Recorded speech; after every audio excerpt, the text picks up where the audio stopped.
Selamat datang kembali. Oke, jadi Anda meminta kami mengurai satu topik penting ya. Minta dijelaskan pakai banyak contoh, kalimat sederhana, biar mudah dipahami gitu. Betul, topiknya disleksia kan? Nah, iya, disleksia. Kita akan coba telusuri bareng dari sumber-sumber yang ada. Apa itu disleksia, gimana ciri-cirinya, terus potensinya juga. Tujuannya? Ya biar konsep ini jadi terang benderang buat Anda. Mari kita mulai bedah ini. Oke, siap. Jadi, apa sih inti dari disleksia ini? Kalau lihat materi yang Anda berikan, ini dijelaskan sebagai, ya, kesulitan yang ada hubungannya sama kata atau simbol tertulis. Hmm, Penting banget nih digarisbawahi.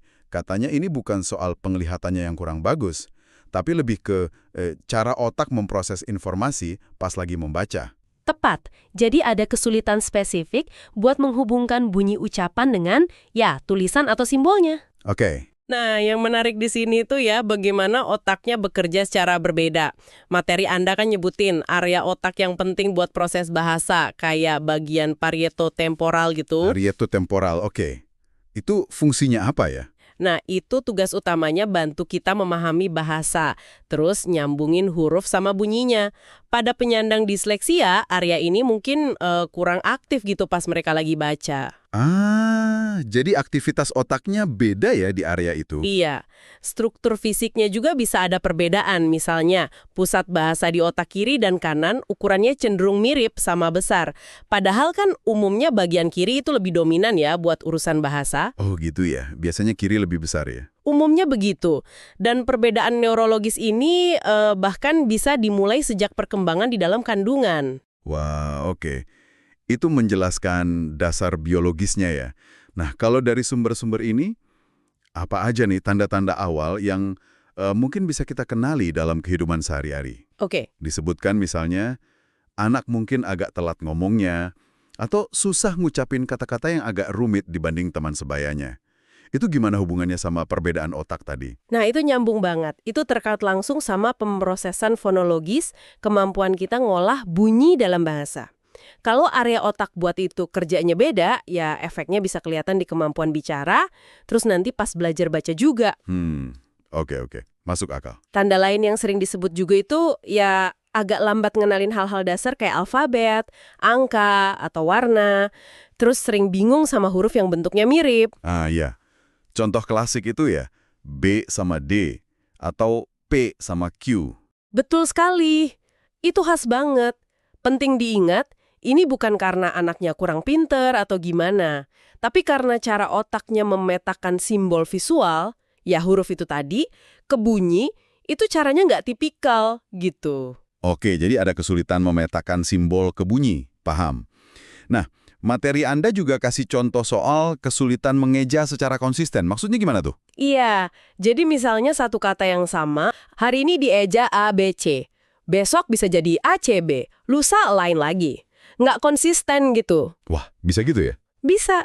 Kadang juga kata yang di halaman ini dibaca benar, nanti di halaman berikutnya kata yang sama dibaca salah lagi. Itu pasti bikin frustrasi banget ya buat anaknya dan mungkin orang tuanya juga. Tentu. Dan penting banget buat kita pahami, ini bukan karena mereka kurang usaha atau malas.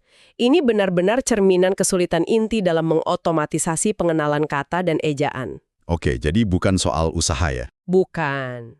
Sumber Anda juga nyebutin tantangan lain, kayak misalnya sulit memahami isi bacaan secara utuh, meskipun mungkin kata per katanya bisa dibaca. Jadi bacanya bisa tapi paham intinya susah. Bisa jadi begitu. Terus sering kebalik pas nulis atau ngucapin kata.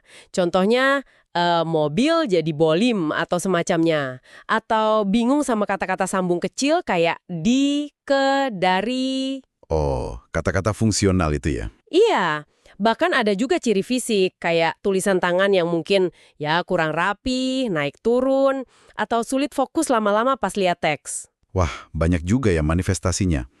Contoh-contoh konkretnya ini sangat membantu sih buat ngebayanginnya.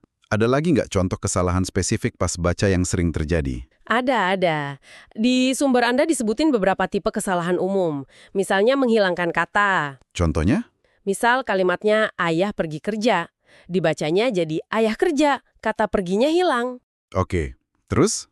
Atau sebaliknya, menyisipkan kata yang nggak ada. Kalimat baju mama di lemari dibaca baju mama ada di lemari. Disisipin kata ada. Iya. Terus bisa juga mengganti kata dengan yang mirip maknanya.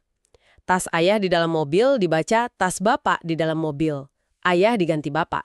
Mirip artinya, tapi bukan kata yang tertulis ya? Betul, ada juga yang salah ucap. Tapi ini bisa dua macam. Bisa mengubah makna, contohnya baju bibi baru dibaca baju bibi biru.